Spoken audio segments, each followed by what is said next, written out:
es el destino natural que nosotros merecíamos o hacia dónde íbamos?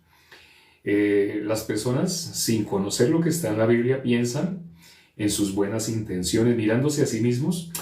Pues todos vamos con Dios, todos vamos a estar en la presencia de Dios, Dios, como Dios es amor, Dios entonces nos va a tener a todos allá.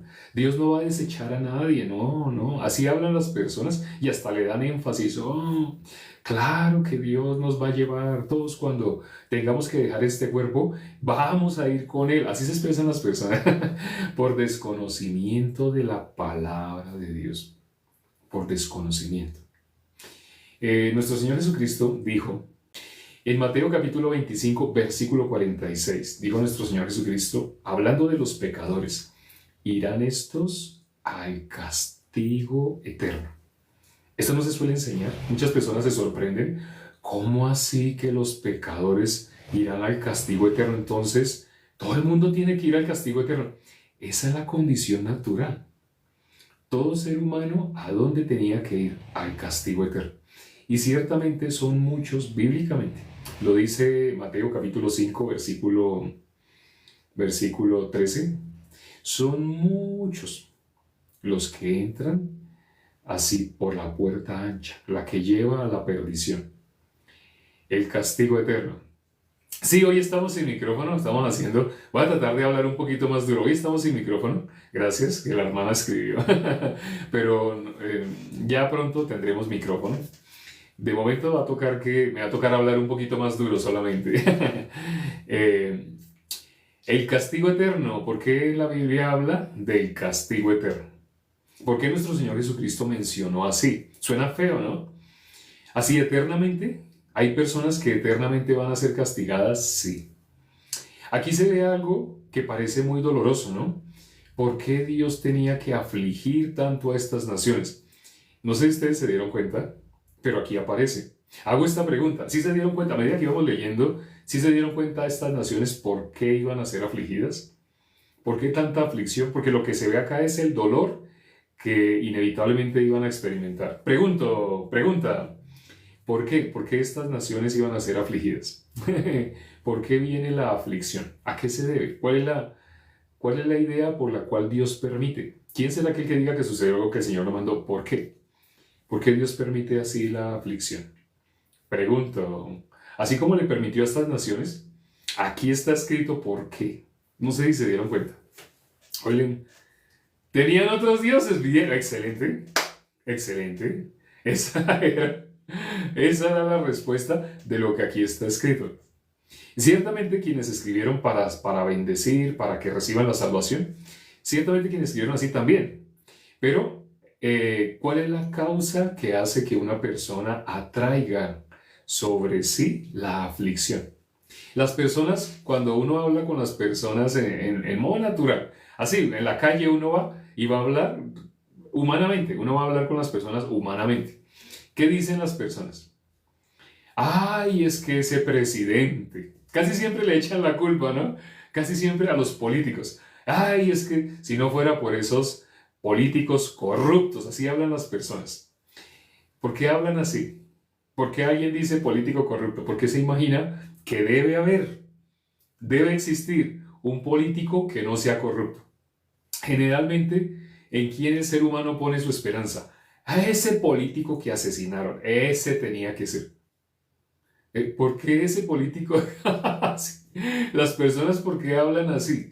Preciso cuando alguien así sufre un atentado o cosas así, entonces dicen, es que él tenía unos ideales, él sí iba a cambiar al país, porque el ser humano no mira a Dios.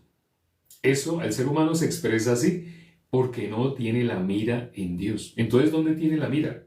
Si no tiene la mira en Dios, ¿dónde tiene la mira? En lo que tiene al frente. La Biblia dice que el hombre mira lo que está al frente de sus ojos. El hombre, lo que está al frente de sus ojos, ¿qué es? ¿Qué es lo que está al frente de los ojos de nosotros? ¿La verdad? No. Un mundo material es un mundo material, pero no es el mundo eterno. No es la verdad. La verdad es el mundo espiritual. Dios nos dejó la Biblia precisamente, no sé si se dieron cuenta del video que subimos el día de hoy, un video en el cual hablamos cuán difícil es ser ateo. ¿Quiénes normalmente se hacen llamar ateos? En el mundo se afligen mucho por eso. Ay, es que ¿por qué tienen que haber ateos? Pero cuando hablamos con las personas que se hacen llamar ateos, y realmente muchos no son ateos. Porque, por ejemplo, en ese video explicamos que para ser ateo, si una persona es ateo de verdad, no. ¿Cuáles son los que no son ateos de verdad y que se hacen llamar ateos? Así como cristianos. No todo el que dice que es cristiano. No todo. No porque una persona diga, no, claro, yo soy cristiano. Ah, eso lo hace cristiano. El que usted diga que usted es cristiano. O sea, usted eligió ser cristiano. Usted decidió ser cristiano. No. O cuando alguien dice, no, yo soy ateo. Ah, usted eligió ser ateo. Usted quiso ser ateo. No. Una persona no es atea o cristiana, no porque quiso. No, no es así.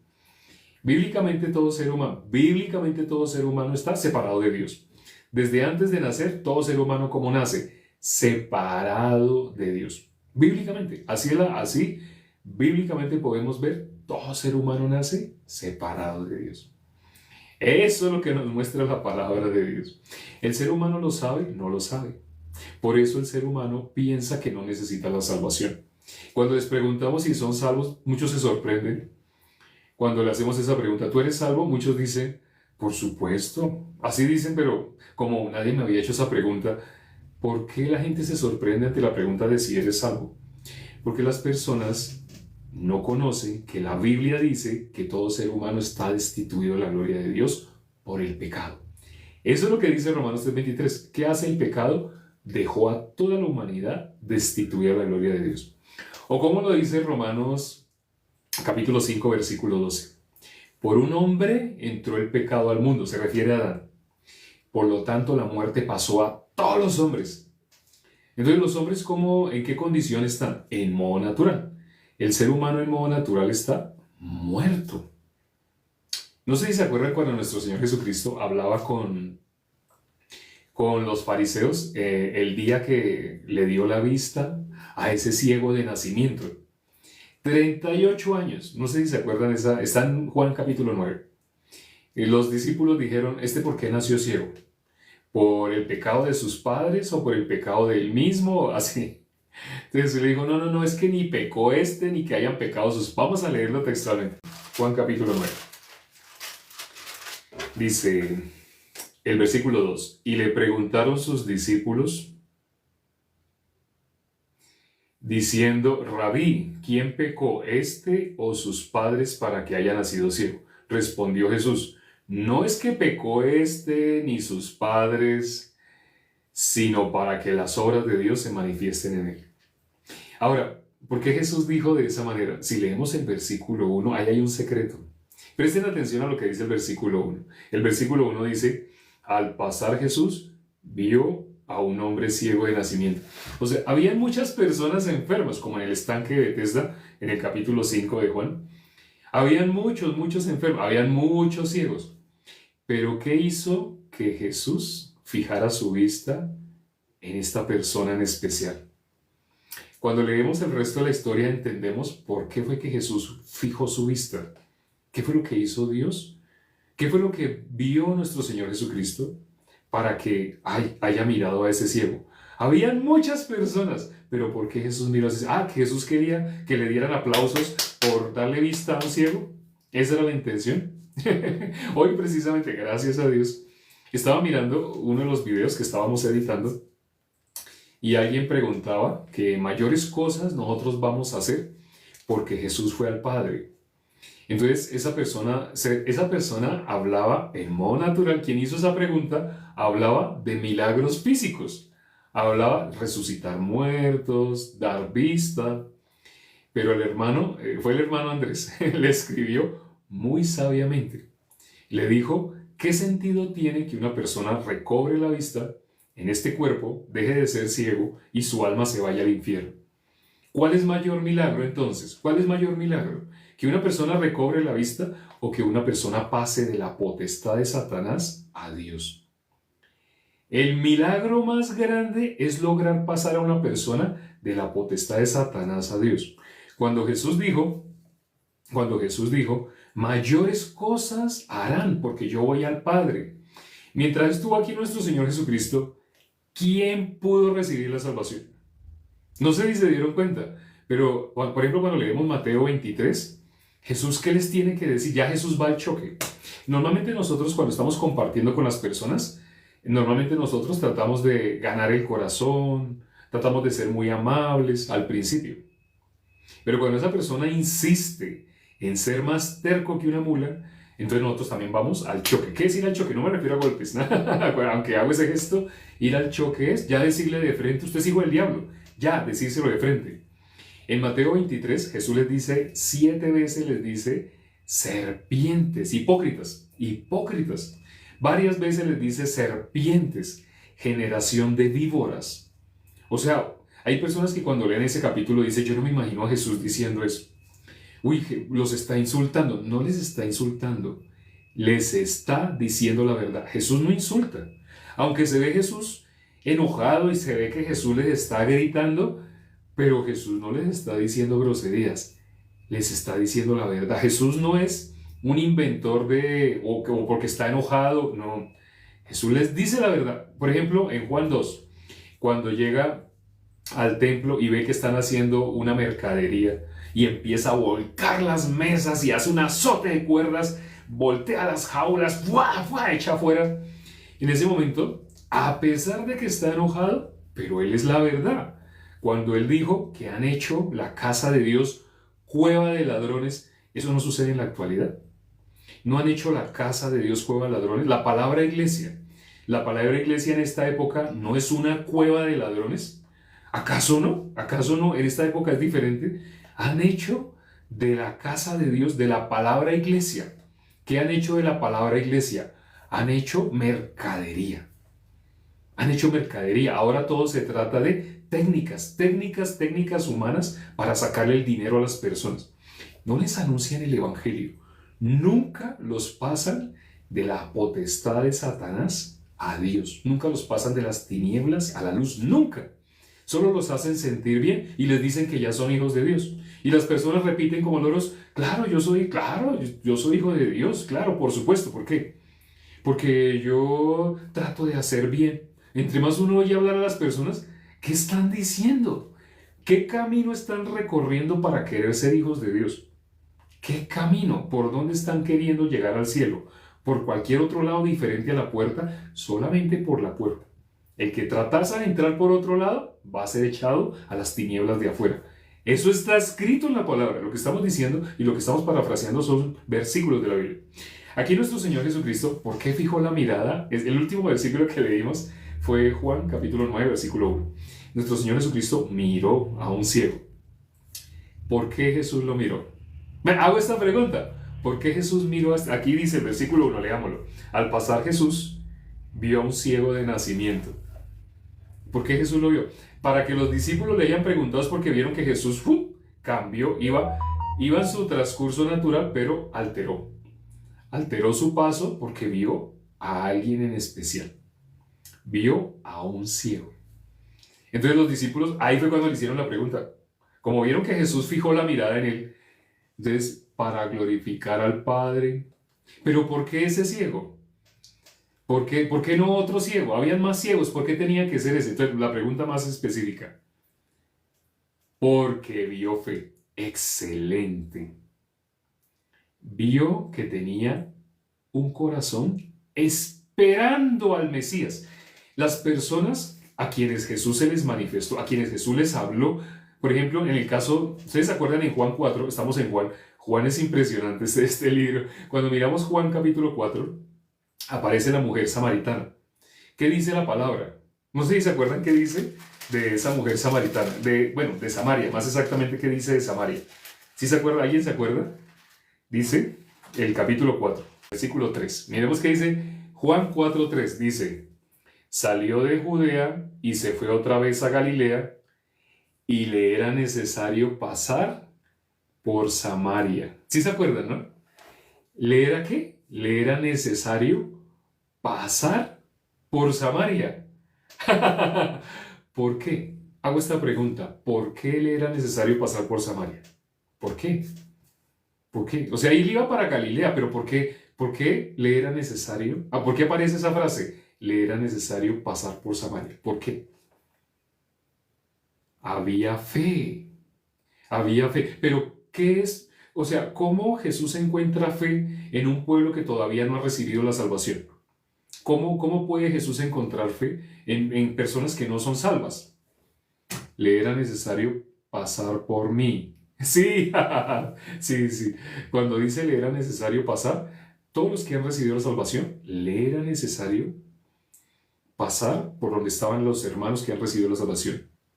El corazón humillado, excelente, excelente, excelente, el corazón humillado. Así es. Ahora, cuando miramos qué había, por qué había fe, por qué había fe en esta mujer, por qué había fe en ella. La Biblia dice que de la abundancia del corazón habla la boca, ¿cierto? Así dice la Biblia, ¿no? De la abundancia del corazón habla la boca. Resulta que en ese diálogo que tiene Jesús con esta mujer samaritana, hay algo que sale por la boca de ella. Jesús estaba esperando que saliera eso que salió de la boca de ella. Exacto, exacto. Ya tenía su corazón preparado, gracias. Esperaba al Mesías. Excelente. Eso era. Eso, lo que había en el corazón de ella y que salió por la boca. O sea, cuando Jesús le dijo, bien has respondido, porque vamos a leer esa parte específicamente. Dice el versículo 16. Jesús le dijo, ve, llama a tu marido y ven acá. Respondió la mujer, le dijo, no tengo marido. Jesús le dijo, bien has dicho, no tengo marido. Porque 5 maridos has tenido y el que ahora tienes no es tu marido. Esto has dicho con verdad. Le dijo la mujer, Señor, me parece que tú eres profeta. Ahora, ella más adelante, ella dice a todos los habitantes de Samaria, ella fue y le testificó a todos los de Samaria. ¿Pero qué fue y les dijo? Él me dijo todo lo que yo soy. O sea, en esa frase, cuando Jesús le dijo, bien has respondido, no tienes marido, cuando Jesús le dijo, bien has respondido, Jesús conocía algo que solamente ella conocía, o sea, algo muy secreto, pero Jesús lo desenmascaró, sacó a flote. Sí, por eso ella dice, me dijo todo. Sí. Entonces, ella vio que Jesús, ¿ella cómo vio a Jesús? ¡Wow! Es profeta. Había algo que había en el corazón de ella que ella quería saber. Cuando le dice, veo que eres profeta, ¿sí? Así, dice ella, el versículo 19, le dijo la mujer, Señor, me parece que tú eres profeta.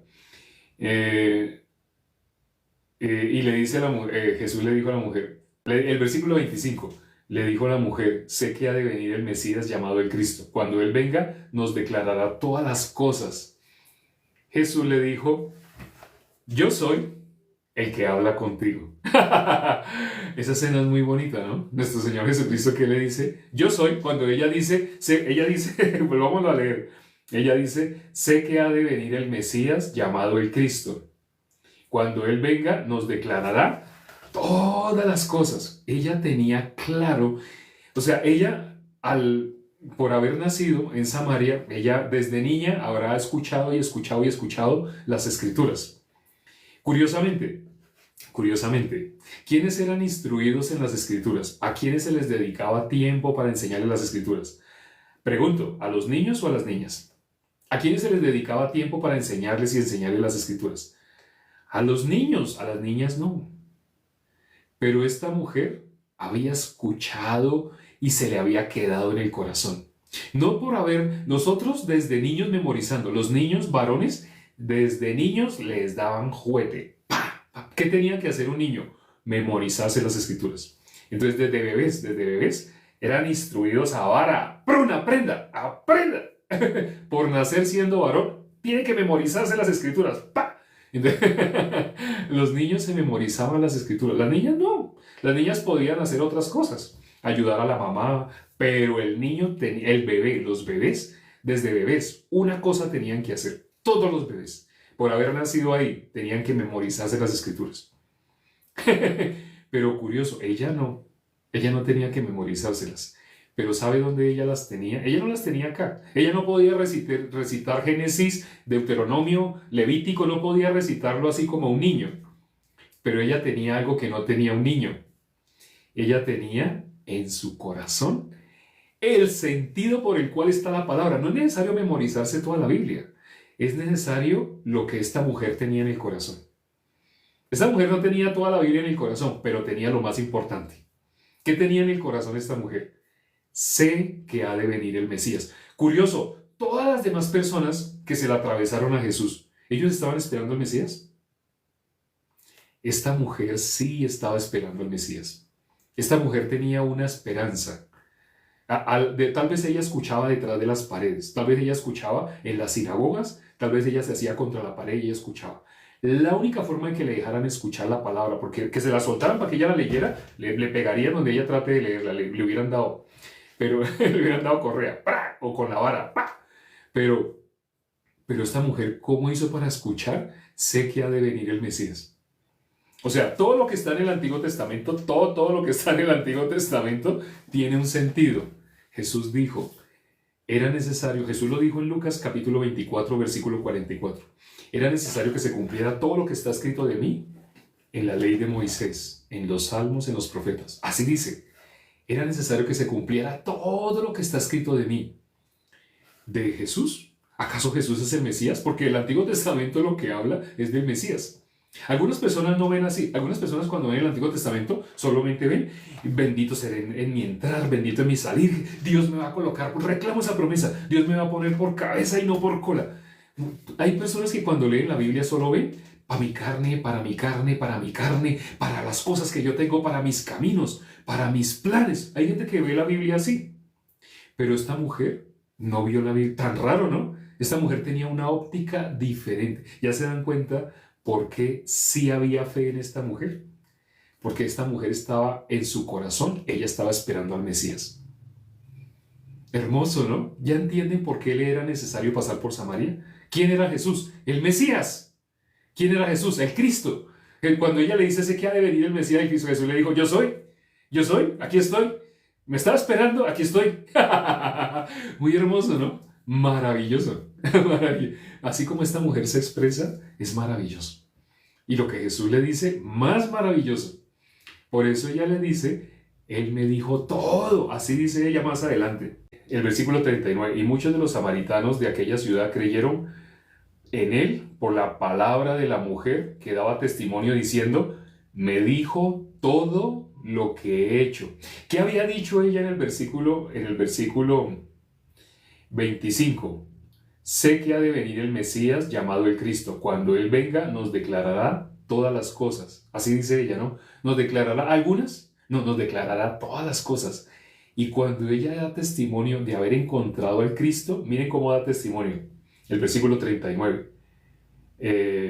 Y muchos de los samaritanos de aquella ciudad creyeron en Él por la palabra de la mujer que daba testimonio diciendo, me dijo todo lo que he hecho.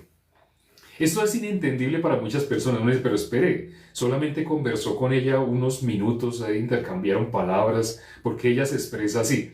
Las personas que no entiendan, así no entienden, ahorita lo explicamos. Si miran esta predicación, la repetición, ahorita lo explicamos. Ahorita explicamos por qué le dijo todo. Así, el común de las personas no puede entender. No, si se sienta con ella varios días y habla, ahí sí, él le habrá dicho todo. Así piensan las personas, pero no. La salvación es muy sencilla. La salvación no requiere de algo así, de tu sacrificio, de tu esfuerzo, de tu dedicación. Si tú tienes el corazón, como la mujer samaritana, esperando al que te salve. ¿Por qué ella esperaba al Mesías? Ella necesitaba ser salvada. Ella estaba igual que el publicano. Señor, sé propicio a mí, yo pecador. Si ustedes meditan sobre por qué ella salió a mediodía, a la hora sexta, por qué ella salió cuando el sol estaba arriba, por qué ella salió a esa hora a coger agua, a esa hora no salía nadie. Ella necesitaba ser salvada. Ella en su corazón no tenía ninguna opción de ser salvada por sí misma. Ella la única esperanza que ella tenía es que venga el Mesías. Que venga el Mesías. Por eso lo tenía tan en el corazón que apenas se encontró con Jesús y apenas vio que era, ella, me parece que eres profeta, wow, cuando ella vio como que estoy hablando con un profeta, cuando ella vio de esa manera, ella entonces abrió el corazón, siguió hablando con él y se quedó prestándole atención, estoy hablando con un profeta. O sea, ¿qué le quería preguntar a un profeta? Si se encontraba con un profeta, ella, ¿qué le iba a preguntar? Sé que ha de venir el Mesías. O sea, ¿qué le va a preguntar? Diga, ¿cuándo va a venir el Mesías? Necesito al Mesías. Ella tenía algo en su corazón. Ella necesitaba que la salvaran. El Mesías venía a salvarnos. ¿Y de qué? Del pecado. Ella tenía todo en su corazón, todo lo necesario. No se sabía de memoria la Biblia porque no se la soltaban. No se sabía las Escrituras porque no se las dejaban. Pero ella tenía lo único importante que tenía que tener en el corazón, lo tenía. No se sabía de memoria como los niños. Los niños se sabían de memoria las Escrituras. Ella no se las sabía de memoria, pero tenía el corazón de Dios en su corazón. Lo suficiente. Así, no es necesario que tú te memorices las Escrituras. No es necesario. No es necesario. Es necesario que tengas el corazón de Dios en tu corazón. Es lo único que necesitas. Esta mujer era conforme al corazón de Dios. Es sorprendente. Por eso dice esa frase, le era necesario pasar por Samaria. Bueno, se nos fue todo el tiempo hablando de la mujer. Yo quería hablar en especial del ciego de nacimiento, pero Dios nos llevó de aquí a acá y vea dónde terminamos. Era necesario, era necesario. Era necesario por ser. Y como dijo el hermano Mauricio, él era necesario pasar por mí. Así dijo el hermano Mauricio. Todos los que recibieron la salvación, era necesario que pasara por donde nosotros estábamos. En mi caso, a mí me fracasó, todos mis caminos me los truncó, todas mis metas, mis planes, todo me lo truncó y me llevó a otra ciudad, me llevó a Cali, me llevó a otra ciudad. Y estando en esa ciudad, me llevó a un barrio que se llama La Alameda. En ese barrio estaba la iglesia. O sea, yo asistía a una supuesta iglesia que quedaba lejos de la Alameda, quedaba lejos y yo me iba caminando hasta esa iglesia donde yo asistía. Iglesia entre comillas, no era iglesia delante de Dios. Pero me llevó y me permitió vivir en un barrio que se llama La Alameda. Ahí quedaba la iglesia. Me llevó a Cali para que yo recibiera la salvación. Sí, era necesario pasar por Cali. Era necesario. Así yo iba a recibir la salvación. Dios tuvo misericordia. Dios me dio la misericordia, pero Dios trabajó en mi corazón. ¿Cómo empezamos a hablar el día de hoy? Leamos un versículo más. Creo, vamos a ver si alcanzamos Hechos 14:22. Vamos a mirar. Creo que es Hechos 14:22. Porque mientras estaba leyendo el capítulo que leímos hoy de Jeremías, pensé en este versículo. No sé si estoy bien en ese versículo, vamos a mirar. Ay, sí, es ese versículo. Hechos 14:22 dice, confirmando los ánimos de los discípulos, exhortándoles a que permaneciesen en la fe y diciéndoles, es necesario que a través de muchas tribulaciones entremos en el reino de Dios. Antes de recibir la salvación, nosotros pensábamos que éramos víctimas. Hay tantas cosas feas que nos pasaron. Y sí, ciertamente, humanamente fueron cosas feas. Casi todos los que están aquí, que son salvos, pueden contar las cosas feas que tuvieron que atravesar para que su corazón estuviera preparado. Como dijo una hermana hoy, la mujer samaritana tenía el corazón preparado para recibir. Cualquiera no puede recibir, pero esa mujer estaba en el punto exacto. Pero cuando uno recibe la salvación, ¿ahora qué viene? Después de recibir la salvación, ¿qué viene? Es necesario que a través de muchas tribulaciones entremos en el reino de Dios. Pero no se preocupe, esas tribulaciones no tienen nada que ver con las que vivimos antes de ser salvos. Antes de ser salvos, ¿por qué nos afligíamos? Por cosas materiales. ¿Cuál es la tribulación después de ser salvo? Para que una persona reciba la salvación, ¿cuántas personas tenemos que recibir el menosprecio? ¿De cuántas? El camino del que anuncia el Evangelio es el camino del que va a ser menospreciado. Si ustedes anuncian el Evangelio, entre más anuncian el Evangelio, más se dan cuenta, este camino es el camino de ser menospreciado. Así es. Esas son las tribulaciones. Pero no se preocupen, Jesús venció. Antes de ser salvos, ¿cómo era la vida de nosotros? Como víctimas. Heridas. Me hirieron porque me dijeron esto, porque mi papá me hizo así, mi papá no me compró un juguete, mi papá me pegó, por cosas así. Esas eran las heridas que tenía el ser humano. Por cosas de este mundo, cosas insignificantes. Pero ahora, ¿cuáles son las tribulaciones? Vamos a anunciar el Evangelio. En este mundo tendréis aflicción. Hay una promesa. Para todos los salvos hay una promesa. En este mundo tendréis aflicción. Amén. Yo reclamo esa promesa. ¿Qué significa tendré aflicción? Voy a anunciar el Evangelio. Si no tengo aflicción, significa que no voy a anunciar el Evangelio. Muchos esconden el talento en su corazón, lo esconden y le echan candado pero esa es una promesa que Dios me dio. En este mundo voy a tener aflicción. Amén, Dios. Amén, Padre. Mándame mucha aflicción. Significa, permíteme predicar el Evangelio todos los días. Ojalá 2, 3 veces al día. Permíteme anunciar el Evangelio. Eso significa tener aflicción. Pero confiad, yo he vencido. Esa es la carta secreta.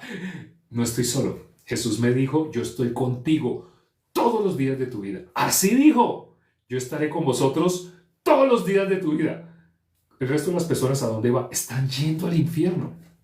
¿Qué tarea nos puso? Anunciar el Evangelio. No paremos de anunciar el Evangelio. Anunciemos el Evangelio. No temamos lo que nos puedan hacer los hombres. ¿A quién debemos temer? A Dios. No escondamos ese tesoro. No escondamos el talento. No lo escondamos en la tierra. Saquemos ese tesoro.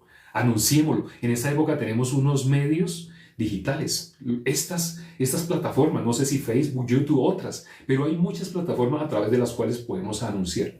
Dios me puso para que anunciara a través de esta.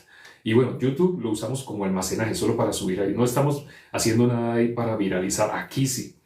Pero Dios me puso acá para anunciar el Evangelio. Entonces, ¿vamos a callar? No. Y el que nos quiera, sí nos van a querer callar, sí nos van a querer. Ustedes se van a enterar, dentro de poco se van a enterar, más ataque y más persecución para que no anuncie el Evangelio. Va a haber, es necesario, pero significa estamos haciendo lo que tenemos que hacer. O sea, somos siervos inútiles, porque lo que teníamos que hacer, eso hicimos. Lo que estoy diciendo, sé que para el mundo es una locura, pero quienes conocen la palabra, el corazón de Dios, entienden, gloria a Dios. Amén. Vamos a orar ya para terminar. Padre, gracias por este tiempo que nos permites para considerar tu palabra. ¿Cuántas personas alrededor de nosotros están yendo hacia el infierno? ¿Cuántas personas sufren accidentes, estuvieron a punto de morir? Y nosotros sabemos que si hubieran muerto, se hubieran ido al infierno. Las personas se preocupan solamente porque las personas salgan del hospital. Ay, que salga mi tío, ay, que salga mi primo, ay, que salga tal persona que entró al hospital. Les pido una oración para que salga del hospital. Pero el alma, ¿quién se preocupa por el alma de las personas? Solo un justo puede preocuparse por el alma de las personas. Salga o no salga del hospital, eso no es lo importante. Lo verdaderamente importante es, como dijo el hermano Andrés, que reciba la salvación. ¿De qué le sirve recobrar la vista o que la cirugía salga bien si se va a ir al infierno? Permite, Padre, que las personas que nos rodean, todos, escuchen el Evangelio a través de nosotros. No nos dejes callar el Evangelio, Padre. Llévanos a anunciar el Evangelio. Nosotros por nosotros mismos no podemos. Pero si tú nos guías, si tú abres como camino en el corazón de las personas, tú nos dices solamente una cosa, que abramos nuestra boca. Eso es lo único que tú quieres, que abramos nuestra boca y va a salir lo que hay en el corazón de nosotros. No callemos este Evangelio. No nos avergoncemos del Evangelio. Padre, cuando alguien tiene la mira en las cosas de este mundo, inevitablemente se va a avergonzar. Aún siendo justo, se va a avergonzar del Evangelio. Porque no puede tener la mira en las cosas de Dios y en las de este mundo. No puede. Dios no comparte su gloria con nadie. O anuncia el Evangelio o vive para su carne. No hay dos opciones. No hay un término intermedio. Hay únicamente escoger entre una de esas dos. Aún para el justo, para la vida de creencia, solo tiene o anuncia el Evangelio o vive para su carne. Solo tiene esas dos opciones. No hay término intermedio. Satanás quiere que las personas, los hermanos, los salvos, vivan como tibios. Satanás quiere que tengan un pie aquí y un pie allá para que no sirvan para nada. Pero ¿quién puede ser útil en tus manos? Únicamente aquel que 100% bota todo lo que hay en el mundo de su corazón, desecha el mundo. Tú lanzaste este mundo. También permite que el corazón de todos los hermanos tengan ese mismo corazón tuyo. Tú ya lanzaste a este mundo. Te lo pedimos y hemos orado en el nombre de nuestro Señor Jesucristo. Amén. Gracias a Dios por la palabra del día de hoy. Hasta la oración también fue especial el día de hoy. Gracias a Dios. Nos vemos dentro de poco. Mañana. Cuando esté amaneciendo, así cuando salga el sol, para algunos hasta ahora va a salir así. Mañana leemos el versículo del día. 10 minutos, por 10 minutos leemos el versículo del día. Entonces nos vemos mañana, no falten. Inicien el día, cada día con la palabra de Dios. Nos vemos mañana, chao.